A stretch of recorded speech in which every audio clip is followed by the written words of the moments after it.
Okay बेटा, in the last class हम लोगों ने रिएक्शन इंटरमीडिएट को देख लिया था, राइट। और रिएक्शन इंटरमीडिएट में 6 टाइप्स ऑफ रिएक्शन इंटरमीडिएट देख लिए थे। अच्छा, लास्ट क्लास में एक चीज जो यहाँ पर लिखी थी कार्बोकेटाइन की, पहले उसे लिखी थी डायमैग्नेटिक, फिर मैंने कहा कि आपके पास पैरामैग्नेटिक होता है, सिर्फ चेक करना, बट आई करेक्टेड इट, मैंने देखा उसको चेक किया बेटा, वो डायमैग्नेटिक ही सही था जो मैं पहले लिखा था। एक्चुअल में क्या होता है, देखो कार्बोकेटाइन में यहाँ पे लिखा हूँ, केस बोर्ड तो भरा ही हुआ है, देखो कार्बोकेटाइन लिखा ना हमारे पास यार CH3 और पॉजिटिव, तो मुझे लगा कि प्लस आ गया, इलेक्ट्रॉन कम हो गया तो पैरामैग्नेटिक होगा, बट ऐसा पैरामैग्नेटिक नहीं था।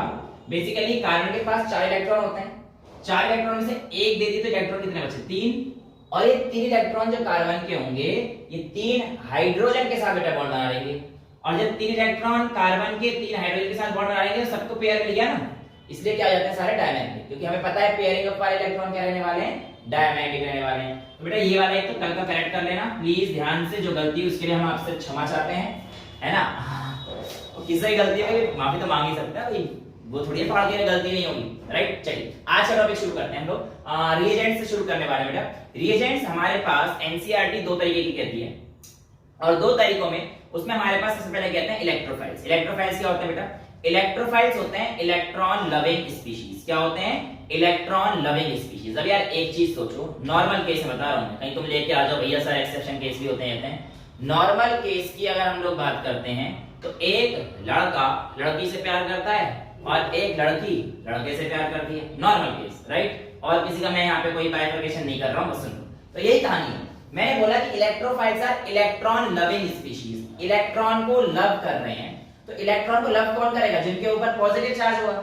तो बेटा इलेक्ट्रॉन लविंग स्पीशीज मतलब ऐसी स्पीशीज जिनके ऊपर पॉजिटिव चार्ज है, वो हमारे पास इलेक्ट्रोफाइल्स होती है। ये नॉर्मल डेफिनेशन होती है। तो सबसे पहली ऊपर की डेफिनेशन दे रखी है हमारे पास, ये these are electron loving species. अब उनके ऊपर पॉजिटिव चार्ज है, क्यों है, क्योंकि वो इलेक्ट्रॉन डेफिशिएंट है। अरे बेटा पॉजिटिव चार्ज है, इसका मतलब क्या है, इलेक्ट्रॉन डेफिशिएंट, और कोई भी चीज जो इलेक्ट्रॉन डेफिशिएंट होगी वो किसकी तरह बिहेव करेगी, लुईस एसिड की तरह बिहेव करेगी। ठीक है, इतनी चीजें में तो कोई दिक्कत नहीं है। अच्छा, अब लुईस एसिड की तरह बिहेव करेगी, बात हमें समझ में आ जाती है। इसके बेस पे हमारे पास टाइप्स ऑफ इलेक्ट्रोफाइल लिखे हुए हैं।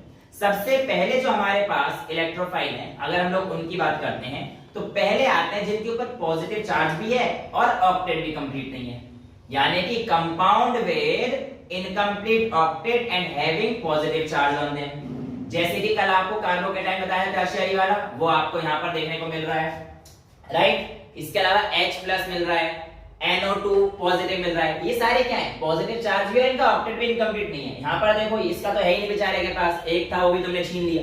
यहां पर भी नाइट्रोजन का कंप्लीट नहीं है, 5 होते हैं, 1 2 3 बॉन्ड बना रहा है, 2 इलेक्ट्रॉन की कमी है। यहां पर आप देख रहे हो 6 ही बन पा रहे हैं, ऑक्टेट कंप्लीट हो ही नहीं पा रहा। तो पहली स्पीशीज के पास पॉजिटिव चार्ज है, कंप्लीट ऑक्टेट होता है। दूसरे होते हैं तो न्यूट्रल, चार्ज नहीं है, लेकिन बेटा अगर उनके ऊपर इलेक्ट्रॉन की कमी है, यानी कि ऑक्टेट इनकम्प्लीट है, जैसे कि BCl3, AlCl3, कार्बन का सिंगलेट CCl2 के ऊपर इलेक्ट्रॉन, ये सभी स्पीशीज कैसे कहे जाते हैं, न्यूट्रल तो हैं but they have incomplete octet. इसके अलावा तीसरे टाइप कौन से हो सकते हैं बेटा, तीसरे टाइप पे जिनके पास अनसैचुरेटेड, न्यूट्रल है अब भी लेकिन अनसैचुरेशन है, SO3, CO2, इस तरीके के जो मॉलिक्यूल आपको मिलेंगे ये हमारे पास किस में आएंगे, इलेक्ट्रोफाइल में ही आएंगे। चौथे तरीके के आते हैं, सब कुछ है उनके पास, सब कुछ है, इलेक्ट्रॉन भी है, कंप्लीट ऑक्टेट भी है, सब कुछ है, लेकिन एक दिक्कत है कि इनके पास लीविंग ग्रुप बहुत बढ़िया है। भाई CCl4 कल आपको क्वेश्चन कराया था मैंने, CCl4 क्या था कहानी, भैया क्लोरीन अगर आता है तो बढ़िया लीविंग ग्रुप है, उड़ जाएगा। तो यहाँ पर देखो CCl4 में एक क्लोरीन है, जैसे उसने दिखा कोई पॉजिटिव वाला आ गया मेरे पास, तो वो तो अपने बॉन्ड तोड़ के चला जाएगा पॉजिटिव वाले के पास, है ना भैया। जैसे दूसरा हाई-फाई वाला दिखा, पहली वाली टाटा बाय बाय, वो वाली चीज हो जाती है बस। अरे कहने का मतलब यही है कि बेटर लीविंग ग्रुप होगा तो बॉन्ड तोड़ देता है, राइट। अच्छा, यहाँ पर आप लोगों को एक चीज ध्यान देने वाली है कि कई बार आप लोगों के साथ एग्जामिनर धोखा करने की कोशिश कर सकता है। जैसे कि वो कहेगा बताओ इनमें से इलेक्ट्रोफाइल कौन सा नहीं है, आपको दे देगा H3O पॉजिटिव, तो आप टिक लगा देना इलेक्ट्रोफाइल नहीं है। बेटा ध्यान सुनिए, कुछ एक्सेप्शंस हैं, हाइड्रोनियम आयन, अमोनियम आयन और ग्रुप फर्स्ट के एलिमेंट जैसे कि sodium ion, potassium ion, caesium ion, ये सभी प्लस चार्ज होने के बावजूद भी इलेक्ट्रोफाइल की तरह बिहेव नहीं करते हैं। तो ये क्वेश्चन आया हुआ है कि भैया which among the following is not electrophile, तो हमने टिक लगाया तो भैया पॉजिटिव चार्ज वैसे इलेक्ट्रोफाइल नजर आता है दिमाग में, लेकिन ऐसा हो ये जरूरी नहीं है। एग्जांपल के तौर पर आपके सामने लिखे हुए हैं कि हाइड्रोनियम आयन यानी कि H3O पॉजिटिव, अमोनियम आयन, ये सब हमारे पास इलेक्ट्रोफाइल नहीं है, मुन्ना नहीं है, तो इसलिए कंफ्यूज मत हो, राइट। यहाँ पर ये चीज लिखी हुई है। अब आते हैं न्यूक्लियोफाइल्स के पास। भैया nucleophiles are nucleus loving species, nucleus को लव करेंगे स्पीशीज। अब न्यूक्लियस को लव कौन करेगा यार? न्यूक्लियस को लव वो करेगा जिसके ऊपर खुद नेगेटिव चार्ज हो। सीधी सीधी बात है, लड़की को कौन लव करेगा? मैं ही करूंगा ना। और लड़के को कौन करेगा? मैं तो नहीं करूंगा अभी, है ना। एक्स वाई जेड तुम अपने हिसाब बनाया, जो भी तुम्हारा कोऑर्डिनेशन बैठे, मन में मुस्कुरा लो, जैसे भी करना। सुनो वहां पे आते हैं, वापस आते हैं बस, कि यहाँ पर हमारे पास न्यूक्लियोफाइल्स वो स्पीशीज हैं जिनके ऊपर खुद नेगेटिव चार्ज है और न्यूक्लियस को तभी तो प्यार करते हैं, राइट। ओके, सो इसका मतलब आपके पास Cn नेगेटिव की बात अभी छोड़ देते हैं। इसके मतलब आ गया OH negative, Cr3 negative, right. यहां पर हमारे पास ट्राई एल्काइल, ये वाला ग्रुप है tri alkyl carbanion ion, right. Tri alkyl carb anion, 3 alkyl group है और 1 आयन। ये सारे स्पीशीज अपने ऊपर नेगेटिव चार्ज रखे हुए हैं, इसलिए इन्हें हम लोग क्या बोल देते हैं बेटा? न्यूक्लियोफाइल्स बोल देते हैं। अब यहां पर आप लोगों को ऐसा जरूरी नहीं है कि जिनके ऊपर नेगेटिव चार्ज है सिर्फ वही आपको जो है आकर दिखाई के लिए भैया न्यूक्लियोफाइल है, नहीं, नॉट कंपलसरी ऑलवेज। कई बार ऐसा भी होता है कि आप लोगों के पास जो स्पीशीज इलेक्ट्रॉन को डोनेट कर सकती है बेटा, उसको भी हम लोग क्या बोलेंगे? न्यूक्लियोफाइल बोलेंगे। तो न्यूक्लियोफाइल हमारे पास यहाँ पर कौन सी स्पीशीज आने वाली है? ऐसी स्पीशीज जो इलेक्ट्रॉन डोनेट कर सके। अब इलेक्ट्रॉन डोनेट कर सकती है तो हमारे पास न्यूक्लियोफाइल हो गई, इलेक्ट्रॉन रिच हो गई, इसीलिए वो बिहेव भी किसकी तरह करती है? लुईस बेस की तरह। एल भी लिख रखा है मैंने वहां पर, तो किसके लिए है? लुईस बेस के लिए है। अच्छा, कुछ मॉलिक्यूल जैसे कि यहाँ पे आपको दिख रहा है H2O, इसके ऊपर एक्स्ट्रा लोन पेयर आपको दिखाई दे रहे हैं, तो यहाँ पे लोन पेयर डोनेट करे जा सकते हैं ना। चार्ज तो नहीं है नेगेटिव चार्ज, लेकिन फिर भी ये न्यूक्लियोफाइल की तरह बिहेव करेगा, क्योंकि यहाँ पर हमारे पास क्या है बेटा? इसका इलेक्ट्रॉन देने की क्षमता रखता है। अब उसके अलावा बाकी ये सब स्पीशीज वही हैं। अलग चीज पे आते हैं Cn नेगेटिव। बेटा एक इंपॉर्टेंट केस इसका बन जाता है और वो आपको ध्यान रखना है। Cn नेगेटिव एक एम्बिडेंट न्यूक्लियोफाइल है, यानी कि ये दोनों तरफ से अटैक कर सकता है, कार्बन से भी अटैक कर सकता है और नाइट्रोजन से भी अटैक कर सकता है। यानी कि अब ये अटैक कैसे करेगा ये तो अभी हम लोग रिएक्शन चेन मैकेनिज्म देखेंगे, बिल्कुल अच्छे समझ में आ जाएगा, टेंशन लेने वाली कोई बात नहीं है। अभी के लिए समझ लो कि भैया अगर कोई चीज कार्बन को अप्रोच कर रही है तो वो C के साथ भी कर सकती है और N के साथ भी कर सकती है, यानी कि उसे बॉन्ड बनाना होगा तो कार्बन के साथ भी बॉन्ड बना सकती है और नाइट्रोजन के साथ भी बॉन्ड बना सकती है। लेकिन बनाएगी किससे? ये चीज कई फैक्टर पे डिपेंड करता है, एक आध फैक्टर मैं तुम्हें भी दिखा दूंगा, राइट। लेकिन आपको क्या रखना है कि Cn नेगेटिव एक एम्बिडेंट न्यूक्लियोफाइल है जिसपे आप दोनों तरफ से अटैक करा सकते हैं। अब आइए मैं देखता हूं आपको एक केस में बता देता हूं। देखो मान के चलो आपके पास CH3Cl ये कंपाउंड है और आपने इसे KCN के साथ रिएक्ट कराया। किसके साथ रिएक्ट कराया? KCN।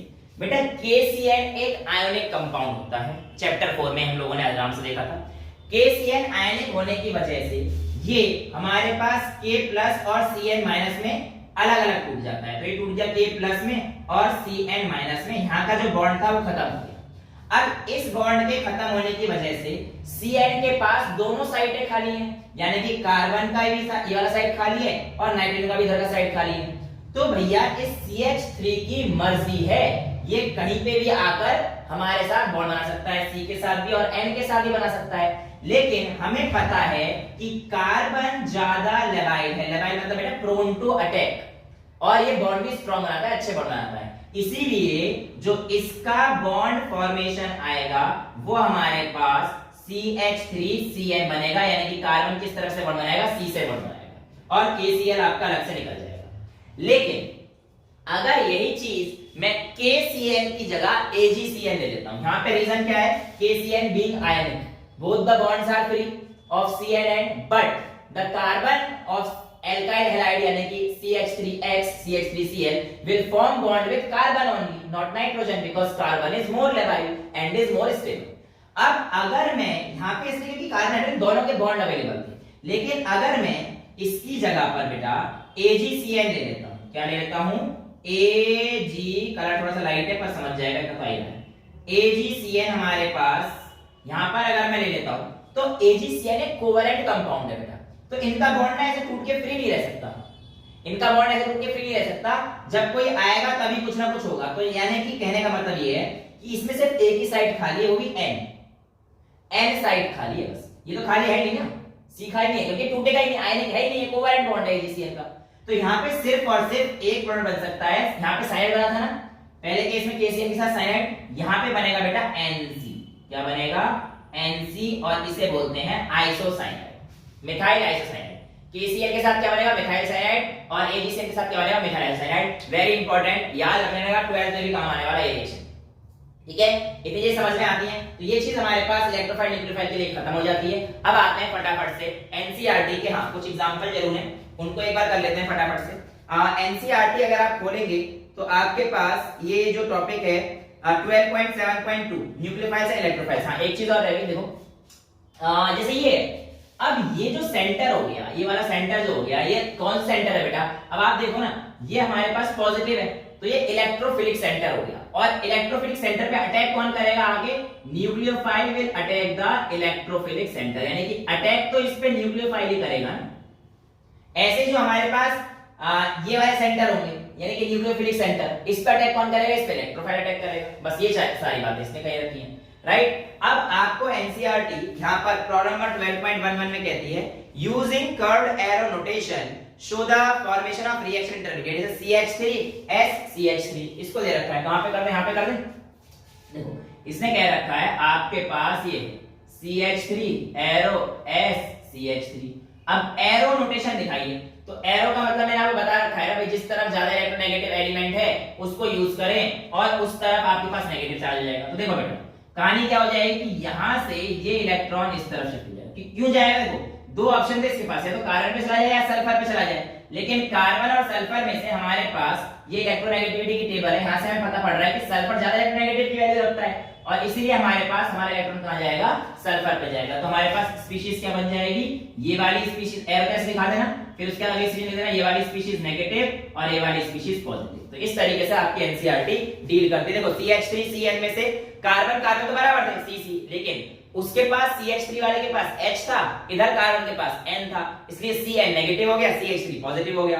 अगला CH3Cu, Cu हमारे पास इलेक्ट्रो पॉजिटिव एलिमेंट है, पॉजिटिव होने की वजह से कार्बन की जो इलेक्ट्रोनेगेटिविटी है वो Cu से ज्यादा है, तो ऑब्वियसली बात है इस बार CH3 पे नेगेटिव आ गया, Cu पे पॉजिटिव आ गया। बच्चों वाला खेल है ये, तुमने खेल लिया।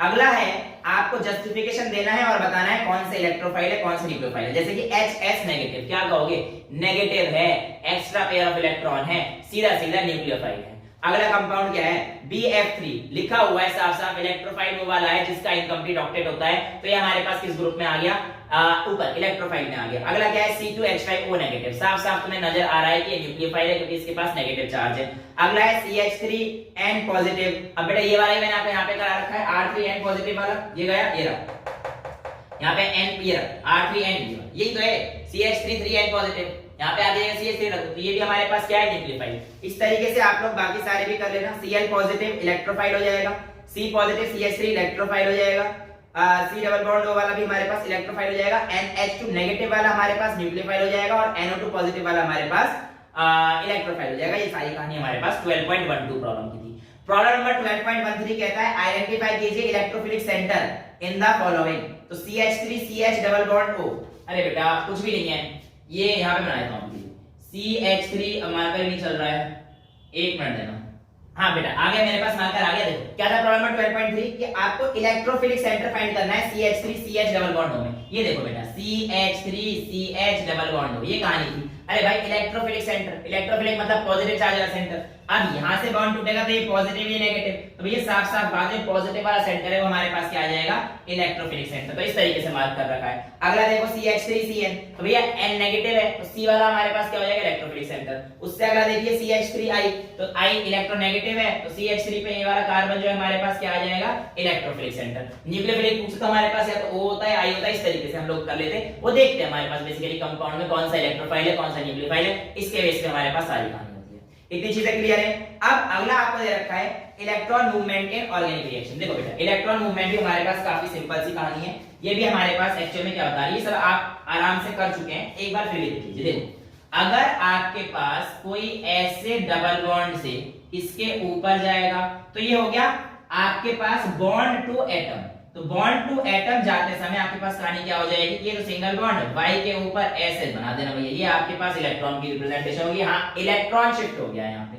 अगला आपसे ये भी कह सकता है कि आपके पास एटम टू बॉन्ड गया तो कहानी क्या हो जाएगी बेटा, यानी कि अगर यहां से यहां चला गया तो बेटा इसके आगे आप लिख के दिखा देना, ये तो सिंगल था यहाँ पर डबल बॉन्ड आ जाएगा, राइट। अच्छा, इसके अलावा अगर मैं आपसे कहूं कि ये Y A और B था, हाफ हेडेड एरो याद है, फ्री रेडिकल्स कलम में देखे थे, तो मैंने कहा इसको ऐसे एक हुक से, यही मैंने बताया था। फ्री रेडिकल को देखने का मतलब क्या है, एक हुक से देखिए बेटा, ऐसे ये फ्री रेडिकल्स होते हैं। तो इसका मतलब ये आपके पास स्पीशीज क्या है कि यहां तो कुछ चेंज आना नहीं है, ए के ऊपर फ्री रेडिकल, वाई के ऊपर फ्री रेडिकल, और ये जो बॉन्ड बी का है शायद नीचे हो गया, मैं इसको दोबारा से यहां पे लिख देता हूं। ये था मेरे पास वाई ए और बी। अब इसका फ्री रेडिकल दिखाना है तो मैं हाफ हेडेड हुक, ये वाला और ये वाला, तो क्या हो जाएगा, वाई के ऊपर फ्री रेडिकल, ए के ऊपर फ्री रेडिकल और ये बी। अब वो कोई दिक्कत नहीं, पहले कुछ और बनाया था, बात सेम है कि मतलब फ्री रेडिकल का मतलब क्या है कि हमारे पास एक एक इलेक्ट्रॉन दोनों पर गया है। तो ये आप लोगों के पास डबल बॉन्ड वाला हो गया, बॉन्ड टू ये हो गया। तो ये सारी चीजें आप लोगों से पूछी जाती हैं कि भैया किस तरीके से आप लोग आपके इलेक्ट्रॉन मूवमेंट दिखा सकते हैं। अब आते हैं इंपॉर्टेंट चीज पर, electron displacement effect and covalent compound. किस चीज को देखने जा रहे हैं बेटा, इलेक्ट्रॉन डिस्प्लेसमेंट इफेक्ट, वो भी किसमें, कोवेलेंट कंपाउंड में। देखो बेटा, सबसे पहला जो इसमें इफेक्ट आता है वो आता है हमारे पास इंडक्टिव इफेक्ट। हम इसमें कुछ 3-4 इफेक्ट पढ़ेंगे और उनमें से सिर्फ एक इलेक्ट्रोमैग्नेटिक इफेक्ट एक ऐसा है बेटा टेंपरेरी है, बाकी सारे परमानेंट है। एक तो पहली बात याद रखना। दूसरी चीज हमारे पास यहां पर याद रखना है आपको, इंडक्टिव इफेक्ट इकलौता जनरली ऐसा इफेक्ट पाया जाएगा जो कि सिर्फ और सिर्फ सिग्मा बॉन्ड के लिए एप्लीकेबल है, पाई के लिए एप्लीकेबल नहीं है। बाकी लगभग जितने भी हम लोग पढ़ेंगे सभी पाई बॉन्ड के लिए एप्लीकेबल होंगे। तो जो इंडक्टिव इफेक्ट है इसकी बात करेंगे तो ये परमानेंट इफेक्ट है। मैंने बोला कि सिर्फ इलेक्ट्रोमैग्नेटिक इफेक्ट जो कि आगे पढ़ेंगे वो हमारे पास क्या है, टेम्परेरी है, लेकिन बाकी सारे क्या है, परमानेंट। तो ये एक परमानेंट इफेक्ट है जिसमें इलेक्ट्रॉन का डिस्प्लेसमेंट उस तरफ होगा जहां पर ज्यादा इलेक्ट्रोनेगेटिव एलिमेंट होगा। एग्जांपल के तौर पर यहां पर देखो बेटा, यहां पर ये कार्बन है, ये क्लोरीन है, तो इलेक्ट्रॉन का डिस्प्लेसमेंट इस तरफ हो जाएगा जिसकी वजह से यहां पे क्या आ जाएगा, डेल्टा नेगेटिव चार्ज आ जाएगा, और यहां पे क्या आ जाएगा, डेल्टा पॉजिटिव। ऑब्वियसली बात है। अब इंडक्शन कहता है कि जैसे जैसे कार्बन की लेंथ बढ़ाते जाओगे, कार्बन की चेन की लेंथ बढ़ाते जाओगे, इंडक्शन कम होता जाएगा, और अगर आप चौथे कार्बन पहुंच गए तो इंडक्शन वेनिश, खत्म, इंडक्शन का टाटा बाय बाय। कहने का मतलब क्या है, यहां पर देखिए, ये था यहां पे डेल्टा पॉजिटिव, ये कम है, डेल्टा पॉजिटिव का मतलब ये और कम हो गया, एक और कर दूंगा तो डेल्टा पॉजिटिव, एक और कर दूंगा तो खत्म ही हो जाएगा। यानी कि चौथे कार्बन के बाद से देखा गया कि इंडक्टिव इफेक्ट काम करना ही बंद कर देता है। समझ में आती है बात इतनी? अब मैं आपसे कहता हूं कि सर प्रूफ, वही वाली बात है सर, प्रूफ एक दे देते अच्छा होता। तो यहाँ पे चार्ज बैलेंस कैलकुलेशन है, ये पेपर में नहीं पूछी जाती, बस आपको समझाने के लिए कि कैसे हुआ। अब देखो यहाँ पर मैंने 4 कार्बन आपको बना दिए और फ्लोरीन से अटैच करा दिया। कार्बन और फ्लोरीन में हमारे पास एक पॉलिंग साहब है, इन्होंने एक स्केल दिया था, इनके बेसिस पर हम लोग जो है यहाँ पे कुछ लिखते हैं FONCl, फिर Br आता है, फिर S आता है, ठीक है, और बहुत सारे स्टेटमेंट हैं, CI, फिर PH, ऐसा, ये सारी तुम्हें याद नहीं रखनी है ना। तो जो मेन है FONCl तो याद रखना है, FONCl Br ये तो याद रखनी है, और सल्फर यहां तक याद रखना है। तो ऊपर का 4, फिर नीचे का 3.5, फिर 3, फिर 3 याद रखना है, फिर 2.8, फिर 2.5, फिर 2.5, ठीक है। ये चीज आप लोगों को याद रखनी है कि हाँ कोई भी चीज पूछ सकता है ना, तो बेटा क्वेश्चन करने के लिए हो सकता है आपको दिमाग में ट्रिक रहनी चाहिए, लेकिन FONCl तो याद रहना चाहिए, इतने का याद रहना चाहिए। अब देखो F इससे ज्यादा इलेक्ट्रोनेगेटिव है, तो यहाँ पे कितना आया, 4 आ गया, और ये 2.5, कार्बन का 2.5 है ना, तो मैंने लिख दिया। अब इसमें से इलेक्ट्रोनेगेटिव कौन है, ये वाला है, और ये इलेक्ट्रोपॉजिटिव हो गया। अब देखो जिनको यहाँ दिख ही रहा है, कैमरे ना दिखा तो जूम कर लेना, यहाँ पे 0.5 लिखा हुआ है, 0.625, 0.125, ये कैसे है मैं समझाता हूँ। देखो ये फ्लोरीन इलेक्ट्रॉन ले लेगा और ये इस पे उतना ही पॉजिटिव चार्ज छोड़ देगा। मैंने एक अजम्पशन ले लिया कि जितना, अभी तो ऑब्वियसली बात है ये खींचेगा उतना उस पे बैलेंस रह जाएगा, तो मैंने कहा कि 0.5 इलेक्ट्रॉन इसने ले लिया, तो माइनस में 0.5 आ गया। अब जैसे इसने इतना लिया तो इसके ऊपर कितना आ गया, इतना पॉजिटिव चार्ज, राइट। अब इससे पीछे वाले कार्बन पे डेल्टा पॉजिटिव चार्ज कम हो जाएगा, कितना कम होगा ये देखो, 0.5 यहां पर था, अब मैंने मान के चला 0.25 हो गया, तो यहां से यहां जाकर कितना कम हो गया, 0.25 कम हो गया ना बेटा। तो इसमें से इसे माइनस कर दो, -0.25, भाई यहां पे दिया 0.25, तो यहां पे कितना हो जाएगा, 0.25 कम हो गया ना, तो इसे माइनस कर दो यहां से। अब ऐसे ही 0.25 था, इसका भी आधा कर दो, 0.125, बचा कितना 0.125, उसे माइनस करो, मतलब जितना दे दिया वो माइनस कर देगा। सिमिलरली यहां पे देखो 0.125 है तो 0.0625। अब यहां पे सर माइनस क्यों नहीं किया, देखो यहां तो माइनस कर दो, लेकिन इस बार मैंने माइनस नहीं किया। रीजन क्या है, मैंने आपको बोला था कि जो इंडक्टिव इफेक्ट है चौथे कार्बन के बाद खत्म, यहां पर ये कुछ पीछे दे ही नहीं पाएगा ज्यादा। अरे यार वैसे देख नहीं रहे हो, बहुत कम होगी ये वैल्यू, ये वैल्यू वैसे बहुत कम होगी, और 14 कार्बन के खत्म हो जाती है, तो भैया बस यहीं तक थी और यहां से पीछे दे ही नहीं पाएगा, तो माइनस क्या करना। अच्छा टोटल ओवरऑल चेक कर लेते हैं। ये 0.0625 को ऐसे उतार दिया है, 0.125 में से माइनस होगा 0.625, इसमें से इसे माइनस होगा 0.125, इसमें से 0.25, इन सबको ऐड करके 0.5 में से कम करो 0 यार देखो भैया ये आ गया 0.125, 0.625 और 0.0625 और 0.125 कितना आ गया 0.25 कितना आ गया प्लस का 0.5 और इसे माइनस करोगे 0 आ जाएगा। बच्चों वाली कैलकुलेशन है प्लीज, इसमें मेरा टाइम वेस्ट ना करें, आगे चलते हैं, फटाफट चलते हैं, काम मुद्दे वाली बात करेंगे, यहाँ पे आएंगे मस्त क्वेश्चन और 1 नंबर तुम्हारा इंडक्टिव इफेक्ट आ जाएगा। अब हम लोग बात करते हैं कि इंडक्टिव इफेक्ट आने की वजह से हमारे पास मॉलिक्यूल पोलर हो जाता है। पोलर क्यों हो गया देखो ना, एक पॉजिटिव आ गया एक नेगेटिव आ गया, भाई ये वाला पॉजिटिव और ये वाला नेगेटिव है, फ्लोरीन नेगेटिव। अब पोलर आने की वजह से कुछ फिजिकल प्रॉपर्टीज जैसे कि मेल्टिंग पॉइंट, बॉइलिंग पॉइंट और फ्रीजिंग पॉइंट, इनका एसिडिक स्ट्रेंथ, बेसिक स्ट्रेंथ, ये सब चीजों का फर्क पड़ता है।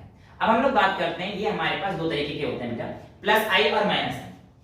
तो प्लस आई इफेक्ट कौन से होते हैं भैया, ऐसे जो इलेक्ट्रॉन को विथड्रॉ करे, तो इलेक्ट्रॉन विथड्रॉइंग ग्रुप, यानी कि ऐसे एटम या ग्रुप जो किसी भी जो हमें दिया गया वैल्यू है उसमें से, दिया गया वैल्यू दिया गया एटम है उसमें से इलेक्ट्रॉन खींच रहे हैं अपनी तरफ जो इलेक्ट्रॉन खींचते हैं वो हमारे पास क्या दिखाते हैं, माइनस आई इफेक्ट। और जो अपने से इलेक्ट्रॉन देते हैं आगे की तरफ उन्हें क्या कहेंगे, प्लस आई, यानी कि इलेक्ट्रॉन रिलीजिंग ग्रुप जो होंगे वो क्या होंगे, प्लस आई इफेक्ट शो करेंगे, और जो इलेक्ट्रॉन विथड्रॉइंग ग्रुप होंगे वो कौन से होंगे, माइनस आई। जैसे कि यहां पर देखिए, the property of atom to withdraw electron towards itself, वो हमारे पास माइनस आई इफेक्ट, और to release electron from themselves is called plus I effect, right. अब इनका एक ऑर्डर है बेटा, ये आपको याद करना पड़ेगा, इसमें मैं चाहकर भी कुछ नहीं कर सकता, कुछ कर ही नहीं सकता, रीजन है क्योंकि ये याद ही करना पड़ेगा। सर तरीका है, हाँ समझा सकता हूं, जैसे कि मान के चलो फ्लोरीन को पॉजिटिव चार्ज देना है। अब फ्लोरीन को ऊपर पॉजिटिव चार्ज बहुत अनस्टेबल है, वो चाहेगा कि फटाफट से जैसे इलेक्ट्रॉन ले मैं खींच लूं उसे, तो इलेक्ट्रॉन विथड्रॉइंग टेंडेंसी उसकी बहुत ज्यादा होगी बेटा। तो जितना ज्यादा इलेक्ट्रोनेगेटिव एलिमेंट होगा उसके ऊपर अगर आप पॉजिटिव चार्ज दे रहे हो तो वो तो वैसे ही परेशान हो रखा है, उसका इलेक्ट्रॉन विथड्रॉइंग इफेक्ट काफी ज्यादा बढ़ जाएगा, इसलिए वो सबसे ज्यादा माइनस आई इफेक्ट दिखाएगा। तो R3F पॉजिटिव ये सबसे ऊपर दिखाएगा, फिर आपके पास आएगा R3N पॉजिटिव, फिर आपके पास आएगा SR2 पॉजिटिव, फिर अमोनिया, फिर नाइट्रेट, फिर CN नेगेटिव, फिर COOH, फिर CHO, फिर एस्टर COOR ग्रुप, फिर आपके पास आएगा फ्लोरीन, फिर आपके पास आएगा क्लोरीन, फिर आपके पास आएगा OR। अब यहां पे रुक जाओ, यहाँ पर एक ग्रुप दे रखा है OH, मैंने इसे अंडरलाइन कर रखा है, राइट। और यहाँ पे ब्रोमीन, आयोडीन, फिर आपके पास CH जो NH2I, और यहाँ पर डबल बॉन्ड, ट्रिपल बॉन्ड, ये आपको ऑर्डर वाइज याद रखना है। ट्रिपल बॉन्ड का माइनस आई इफेक्ट ज्यादा होता है कंपेयर डबल बॉन्ड, ये भी याद रखना है। लेकिन इस OH को मैं बता दूं, देखो ये बेसिकली आपके पास OH की अगर मैं बात करूंगा तो उससे पहले आप ये समझिए, minus I effect acidic character को इंक्रीज करता है। क्या करता है, एसिडिक कैरेक्टर को इंक्रीज करता है। तो बेटा जिसमें भी हमारे पास ये लगा होगा ज्यादा एसिडिक होगा एज कंपेयर टू ये, जिसमें ये लगा होगा वो ज्यादा एसिडिक होगा as compared to this, right. अब अगर आप लोगों को वाटर मिलता है तो वाटर कंपैरेटिवली ज्यादा एसिडिक होता है as compared to any alcohol. सुना ध्यान से, water is comparatively more acidic as compared to any alcohol. But अगर आप लोगों के पास अल्कोहल में मिथाइल अल्कोहल दे दिया तो भैया एक एक्सेप्शन के तौर पर इसे याद रख लेना, क्योंकि जब हम लोग चैप्टर नंबर 11 पढ़ेंगे क्लास 12 में तो भैया वहां आएगा ऐसा क्यों होता है। तो ये CH3OH जो है हमारे पास, अगर मिथाइल अल्कोहल है तो मिथाइल अल्कोहल ज्यादा एसिडिक हो जाएगा वाटर से। एक ये कहानी आपको अच्छे से याद रखनी है, ठीक है। ये तो ऑर्डर है, इसमें तो कुछ नहीं कर सकते, ऑर्डर आपको याद ही रखना है। अच्छा, order of plus I effect, अब ये क्या होंगे, इलेक्ट्रॉन रिलीजिंग ग्रुप, ये क्या चाहेंगे कि इलेक्ट्रॉन रिलीज कर दे। अब हमारे पास इसका order O negative, COO negative, फिर यहाँ पे टर्शियरी वाला, टर्शियरी CH3, फिर हमारे पास सेक है ना। अब सेक के बाद आइसो ग्रुप आ रखा है यहाँ पे, फिर हमारे पास ये कौन सा है, isopropyl group. Basically number of carbon पे भी डिपेंड कर रहा है, राइट। नंबर ऑफ कार्बन के अलावा देखिए यहाँ पे कुछ गड़बड़ है, बहुत लोचा है, बहुत ध्यान सुनना है। आप कह रहे हो कि सर नंबर ऑफ कार्बन पे, लेकिन आपने जो ऑर्डर लिख रखा है ये तो CH3 यहाँ पे 3 कार्बन है, आइसोप्रोपाइल ग्रुप है, और यहाँ पे 4 कार्बन है, और आपने का नंबर ऑफ कार्बन पे डिपेंड कर रहा है, और आपके यहाँ पे 4 कार्बन है तो ये पहले आना चाहिए था। हाँ कायदे में तो ऐसा होना चाहिए था, लेकिन कुछ और लोचा भी है, उस लोचे को समझने के लिए भी मैं वहां पहुंचता हूं। क्या कि भैया जो ब्रांच एल्काइल ग्रुप है ना, इनका इंडक्शन ज्यादा आता है। यहाँ पे ब्रांचिंग देखोगे 2 है, यहाँ पे ब्रांचिंग अगर इसको लोगे तो भी 2, इसको लोगे तो भी 2, 2 ही। सर मेरे को 3 3 दिख रही है, जैसे 2 1 3, रुक जाओ 1 मिनट रुक जाओ, आगे चलते हैं, बस ऑर्डर ध्यान रखो। ब्यूटाइल के बाद मैंने प्रोपाइल लगाया, फिर इथाइल लगाया, फिर मिथाइल लगाया, फिर हाइड्रोजन लगाया, इतना क्लियर है। अच्छा एक चीज याद रखना, हाइड्रोजन लगा दिया और यहाँ पर भी हाइड्रोजन लास्ट में लगाया है, यानी कि सारे जो रेफरेंस लेंगे वो हम किसके रेस्पेक्ट में लेंगे, हाइड्रोजन के रेस्पेक्ट में लेंगे, राइट ओके। अब मैंने कहा कि इसमें और इसमें झोल क्यों हुआ, तो ये देखो मान के चलो ये डोनर है, डोनर का मतलब है plus I effect, electron releasing group है, डोनर का मतलब क्या हुआ, इलेक्ट्रॉन रिलीजिंग। ये डोनर है और से 1 2 3 4 कार्बन इसमें और 1 2 3 4 था, बस मैंने अरेंजमेंट डिफरेंट कराया। अब देखो जब ये इलेक्ट्रॉन रिलीजिंग ग्रुप है तो यहां पर ये CH3 CH3 CH3 ये भी हमारे पास कैसा दिखा रहा है, प्लस आई इफेक्ट शो करेंगे। अब प्लस आई इफेक्ट क्या करेंगे, बेसिकली डोनर होने के बाद यहां पे पॉजिटिव चार्ज आ गया। अब जब इसके पास पॉजिटिव चार्ज आ जाएगा तो ये भी इलेक्ट्रॉन रिलीजिंग ग्रुप है, ये भी इलेक्ट्रॉन रिलीजिंग, ये भी इलेक्ट्रॉन रिलीजिंग, इनको यहां पे इलेक्ट्रॉन देने के लिए सिर्फ एक्सिस्टेंस घूमना है, इनको यहां भाई C और C के बीच में एक्सिस्टेंस मान लो ना, तो इसको भी यहां से एक्सिस्टेंस जाना है और इसको भी यहां से एक्सिस्टेंस, तो बेसिकली इनको डिस्टेंस कितनी कवर करनी है, x x x, सिर्फ 3x की डिस्टेंस कवर करेंगे और ये भी इलेक्ट्रॉन दे देगा, ये भी इलेक्ट्रॉन दे देगा, ये भी इलेक्ट्रॉन दे देगा। मोरओवर कितने इलेक्ट्रॉन देगा ये भी डिपेंड करता है। देखो अगर ये डिपेंड करता है नंबर ऑफ अल्फा हाइड्रोजन पर, और अल्फा हाइड्रोजन देखोगे तो कार्बन से attach directly carbon alpha carbon होता है, इसमें 3 हाइड्रोजन है, ये भी अल्फा कार्बन है, ये भी अल्फा कार्बन है, तो टोटल 9 अल्फा हाइड्रोजन मिल रहा है इसको, वैसे स्टेबल दिख रहा है। अच्छा यहाँ पे देखना ये डोनर है, यहां से यहां तक की दूरी एक तो x, ऊपर से 2 हाइड्रोजन मिल रहे हैं। अच्छा दूर जा रहे हैं, डिस्टेंस बढ़ रही है 2x, और दूर जा रहे हैं इस वाले के साथ तो 3x हो गई। और भैया मैंने आपको बताया था कि जैसे जैसे डिस्टेंस बढ़ेगा इंडक्टिव इफेक्ट कम हो जाएगा, because it decreases with increase in length of carbon chain. क्या कहानी है, सिंपल सी तो है, इसलिए याद रखना ब्रांच वाले का इंडक्शन ज्यादा रहता है, ये आप लोगों को याद रखना है, ठीक है। अब आते हैं कुछ क्वेश्चंस की, कुछ क्वेश्चन की प्रैक्टिस करो और बल्ले बल्ले करो, उसके बाद आज छुट्टी कर देंगे, इतनी जल्दी तो नहीं, पर हाँ ये इंडक्टिव इफेक्ट छुट्टी कर देंगे। कहने का मतलब आज उसमें पहला क्वेश्चन कहता है इनमें से CO बॉन्ड के अगर हम लोग देखते हैं तो कौन सा ऑप्शन सही है। CO बॉन्ड बेसिकली ये वाला C और ये वाला O बॉन्ड आपको दिख रहा है, ऑप्शन पहला C is plus I, O is plus I। नहीं सर ये नहीं हो सकता क्योंकि ऑक्सीजन तो माइनस आई दिखाता है, क्या तो हम जानते हैं कार्बन के रेस्पेक्ट में, क्योंकि आपने टेबल दे दी तो आसान कर दिया काम, और मोरओवर हम ये जानते हैं कि ऑक्सीजन इलेक्ट्रॉन है। चल ठीक है, दूसरा ऑप्शन आता है C is minus I, O is plus I। नहीं सर ये तो सबसे गलत ऑप्शन है, क्योंकि आपको पता है ऑक्सीजन कैसा होता है minus I C plus I, ये ऑप्शन बेकार है। अच्छा both C and O is minus I, ओ नहीं सर ये गलत है, सर ये गलत कह रहे हो आप, क्योंकि C plus I दिखाता है और O minus I दिखाता है। वेरी गुड, तो सर ऑप्शन बन गया नन ऑफ दिस, क्योंकि हम जो आंसर ढूंढ रहे हैं वो है sir she shows plus I and O shows minus I, इसलिए हमारा आंसर बनेगा नन ऑफ दिस, राइट। गलत हो जाएगा, गलत हो गया। रीजन क्या है बेटा, एक्चुअल में ये जो क्वेश्चन था ना ये दिमाग वाला था, जो कि मेरे पास तो नहीं था, तुम्हारे पास है मानता हूं, लेकिन फिर भी गलत आ जाए तुम लोग ना। देखो क्या बात है, इसमें क्या हुआ, आंसर आएगा ये। रीजन क्या है, मैंने आपको बताया कि इसके रेस्पेक्ट में C और O दोनों माइनस आई हैं क्यों, मैंने यहाँ पे अंडरलाइन करा दिया चीज, ये अंडरलाइन ऐसे नहीं करी, मैंने कहा सारा रेफरेंस हाइड्रोजन के रेस्पेक्ट में लेना, और हाइड्रोजन के रेस्पेक्ट में दोनों कार्बन और ऑक्सीजन के साथ दिखाते हैं माइनस आई इफेक्ट दिखाते हैं, ठीक है, समझ में आया। इसीलिए हमारे पास ये आंसर परफेक्ट बनता है इसका, ठीक है। अगर मैं यहां पे लिख देता ना C shows plus I and O shows minus I, हां वो भी सही था, वो दिक्कत नहीं थी, पर मुझे देना नहीं था, मुझे देना नहीं था, क्योंकि वो तो फिर मैं फंस जाता भाई, ये दोनों ऑप्शन सही हो जाते ना, हाइड्रोजन के रेस्पेक्ट में ये सही, तो एक्चुअल में एग्जामिनर चालाक था और उसने गलती करी थी, सॉरी उसने गलती करवानी थी, मैंने क्यों गलती करी, सही तो क्वेश्चन दिया है। अच्छा अब यहां पे सारे क्वेश्चन है आपको, ये आपको अरेंज करने हैं increasing order of acidic strength या एसिडिक ऑर्डर में इंक्रीज करने, राइट। पहला देखो Cl CH2 COOH CH COOH CH COOH, ये ऐसे CH नहीं आया ये, राइट। बेटे यहां पर आप देखेंगे तो Cl minus I effect show कर रहा है ना, और जितना ज्यादा माइनस आई इफेक्ट उतना एसिडिक कैरेक्टर, तो सिंपल सी बात है ऑर्डर आ गया सर, ये कोई प्रॉब्लम वाली बात तो नहीं है। दूसरे में थोड़ी सी प्रॉब्लम आ सकती है, देखो आपको HCOOH CH3COOH यहाँ पे कार्बन की चेन इंक्रीज हो रही है, ये हो रही है। बेसिकली मेरी एक बात सुनो ध्यान से कि जैसे जैसे कार्बन की चेन लेंथ इंक्रीज हो रही थी, ये हमारे पास क्या टर्शियरी हो गया, फिर लेंथ इंक्रीज हो रही थी, डिक्रीज हो रही है, लेंथ इंक्रीज होने के साथ साथ प्लस आई इफेक्ट बढ़ रहा था, और प्लस आई इफेक्ट का बढ़ने का मतलब, जब माइनस आई का मतलब एसिडिक है तो प्लस आई का मतलब बेसिक है, तो अगर कहीं प्लस आई बढ़ रहा है तो इसका मतलब एसिड तो कम कर रहा है ना, सिंपल सी बात है। तो यानी कि जितना ज्यादा प्लस आई उतना बेकार एसिड, तो ये यहाँ पे बेचारा H सबसे लास्ट में है, प्लस आई के केसेस है, यानी कि सबसे ज्यादा जो बेसिक कर रहा है कंपाउंड को वो ये कर रहा है, यानी कि सबसे कम एसिडिक है, तो बेसिक सबसे ज्यादा हो गया ना, तो एसिडिक सबसे कम है तो सबसे ज्यादा एसिडिक ये होगा, फॉलोड बाय दिस, क्योंकि इसमें नंबर ऑफ कार्बन इससे कम है और इसमें टर्शियरी है तो ये सबसे ज्यादा हो जाएगा बेसिक, तो भैया ये एसिडिक ज्यादा हो गया, तो मैंने एसिडिक ऑर्डर में अरेंज करने के लिए आपसे बोला। ठीक है, अगला क्वेश्चन बहुत सिंपल है, single bond double bond triple bond देखना था और आपको मैंने लिखवा रखा है order single bond double bond triple bond में से ट्रिपल बॉन्ड सबसे ज्यादा एसिडिक है, तो भैया ये ऑर्डर आ जाएगा आपके पास इस तरीके से, राइट। अगर मैं यहाँ पे लिखूं तो बेटा इसका नाम अगर आपको लिखना है तो लिख लो, इसको एसराइलिक एसिड बोलते हैं कॉमन नेम में, एसराइलिक एसिड, इसको प्रोपार्जिक एसिड भी बोलते हैं, प्रोपार्जिक एसिड भी बोल देते हैं। ठीक है, हाँ ये क्वेश्चन है आपके पास CHF3 और CHCl3, क्लोरोफॉर्म और फ्लोरोफॉर्म।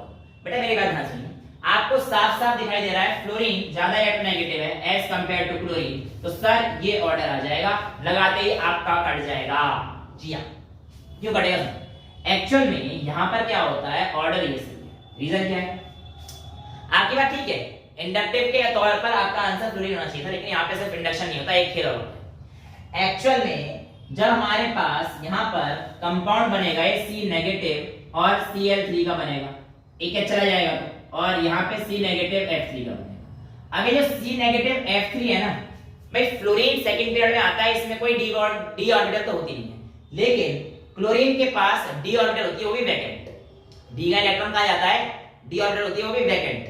अब डी ऑर्बिटल वैकेंट होने की वजह से कार्बन का p और इसका p, कार्बन का p और इसका d, सॉरी क्लोरीन का d वैकेंट वाला ये कर लेता है p पाई d पाई बॉन्डिंग दिखाता है, या p पाई d पाई रेजोनेंस दिखाता है, यानी कि इलेक्ट्रॉन्स में जाके छलकूद कर सकते हैं।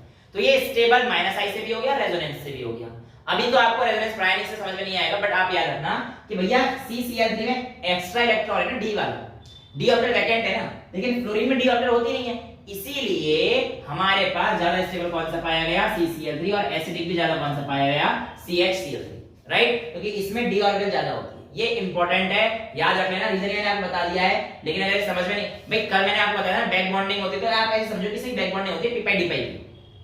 हां जी, p पाई d पाई की बैक बॉन्डिंग हो जाती है, इसलिए ज्यादा ऐसे, क्योंकि बॉन्डिंग हो जाएगी तो आराम से घूम सकता है, डीलोकलाइज कर सकता है, और जितने ज्यादा हमारे पास स्ट्रक्चर अच्छा सा रेजोनेंस दिखा पाएगा उतना ज्यादा एसिडिक हो जाएगा। ठीक है, अब समझ में आ गया। कल मैंने बताया था सिंगलेट वाला केस बैक बॉन्डिंग होता है, ट्रिपलेट वाला केस नहीं हो पाता बैक बॉन्डिंग, क्योंकि उसमें एक एक इलेक्ट्रॉन आने, तो यहां पे भी यही है, डी ऑर्बिटल खाली रहता है f में, Cl में कोई डी ऑर्बिटल है ही नहीं।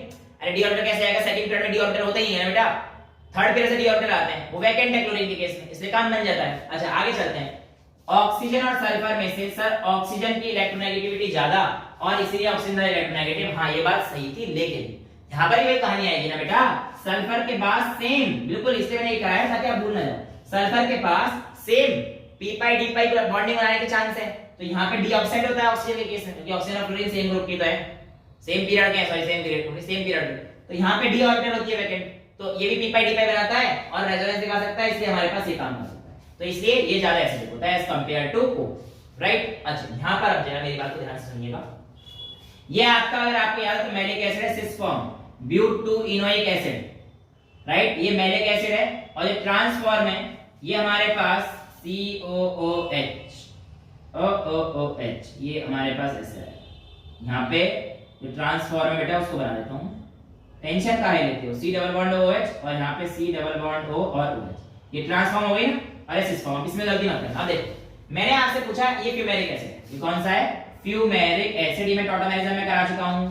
अच्छा अब मेरी बात ध्यान सुनिएगा, इन दोनों में से एसिड कौन जाएगा, तो बेटा आपका आंसर ये है, ये नहीं हो सकता, एक्चुअल में दोनों है, मतलब देखो बेटा अगर आपके पास इक्विलिब्रियम में हमने Ka1 पढ़ा था, Ka1 और Ka2, देखो Ka1 है, एक एसिड एक H+ देने के बाद उसकी जो एसिड की वैल्यू आएगी वो Ka1 है, तो देखो जब यहां पर ये COOH है बेटा, ये मैंने पहले से बना दिया, अब समझो ये एक H+ दे देते हैं दोनों तरफ से, ठीक है, तो लेट्स से मैंने यहां का H निकाल दिया, तो ये क्या हो जाएगा, ये O नेगेटिव आ जाएगा, लेट्स से मैंने यहां का H निकाल दिया तो ये भी O नेगेटिव आ जाएगा, राइट, एक एक मैंने H निकाल दोनों तरफ से, तो फ्यूमेरिक एसिड का O नेगेटिव ये रहा और इसका ये रहा नेगेटिव। अब होगा क्या कि जो मैलिक एसिड है ये अपने बॉन्ड खोल देगा, तो बॉन्ड खोलने का मतलब है C डबल बॉन्ड O, ये O और ये H, और ये जो O नेगेटिव है ना ये यहाँ पे जाके इसके साथ हाइड्रोजन बॉन्डिंग करता है, आ गया, ये इंट्रामॉलिक्यूलर में ढंग से बना दिया है, समझ तो जाओ, C इसका OH बच रहा था ना, तो OH ऐसे लिख दो चाहो तो, और इसका डबल बॉन्ड O इधर लिख दो, क्योंकि एक H तो हमने दे दिया, एक O अब भी बच रहा है ना, तो ये O इधर आएगा और ये हाइड्रोजन बॉन्डिंग है, O और H हाइड्रोजन बॉन्ड बना सकते हैं। तो ये हो गई इंट्रामोलिक्यूलर हाइड्रोजन बॉन्डिंग बन जाती है यहाँ पर Ka1 में। लेकिन यहाँ पे देखना, इधर ये वाला ग्रुप है, इधर ये वाला ग्रुप है, नहीं बना सकता ना, कुछ भी नहीं हो सकता, कुछ भी नहीं हो सकता। तो इसलिए Ka1 किससे ज्यादा होता है, मैलिक एसिड का। तो Ka1 अगर आप कंपेयर करेंगे मैलिक और फ्यूमेरिक में, तो किसका ज्यादा होगा बेटा हमारे पास, मैलिक का। बट Ka2 की बात करता हूं, तो Ka2 का मतलब है कि इसमें से ये वाला H हट गया, अब ये O थोड़ी हाइड्रोजन बॉन्ड बना लेंगे, अब इसमें से भी यहां से एक H हट गया ये वाला, तो यहां पे भी नेगेटिव आ जाएगा, यहां पे भी नेगेटिव आ जाएगा। अब होता क्या है कि ये OO एक तरफ आने की वजह से जैसे थे, इनमें रिपल्शन क्रिएट हो जाता है, लेकिन ये दूर दूर से काफी ज्यादा, इससे रिपल्शन होगा नहीं। जबकि जैसे इसके जैसे और अगर मॉलिक्यूल आ जाए और इसके जैसे और मॉलिक्यूल आए तो रिपल्शन शो करते हैं, क्योंकि ये पास पास हो गए, और ये वाले जो कंपाउंड है क्या करेंगे, दूर दूर है, तो ये बॉन्ड बना सकते हैं दूसरे मॉलिक्यूल से, उसे कहेंगे इंटरमॉलिक्यूलर बॉन्डिंग, ठीक है। या और H मिल गए तो इंटरमॉलिक्यूलर हाइड्रोजन बॉन्डिंग, क्योंकि वहां तो सीधे और H होंगे, तो ये तो इंटरमॉलिक्यूलर हाइड्रोजन बॉन्डिंग शो कर सकते हैं Ka2 में। यानी कि जब दो H रिलीज कर चुके तो आपके पास fumaric acid intermolecular hydrogen bonding show कर सकता है, बट मैलिक एसिड नहीं कर सकता, इसीलिए Ka2 फ्यूमेरिक एसिड का ज्यादा होता है as compared to maleic acid, ये इंपॉर्टेंट है। अच्छा ये देखो ये डायरेक्ट है, ये तो यहां से था कि माइनस साइड देखो किसका ज्यादा है, इसमें से NO2 का ज्यादा है, followed by Cn, followed by OCH3, वो तो वैसे ही प्लस दिखाता है इफेक्ट। तो ये देखो NO2 सबसे ज्यादा है Cn में, यहां पे आपको दिखा देता हूं ऑर्डर, ये NO2 Cn और OCH3 लिस्ट में नहीं, CH3 बेसिकली पॉजिटिव की लिस्ट में आ जाता है, तो यहां पे हमारे पास ये ऑर्डर रहेगा इसका, सिंपल सा भाई, जिसका ज्यादा माइनस आई इफेक्ट होता है एसिडिक स्ट्रेंथ, तो ये ऑर्डर हो जाएगा।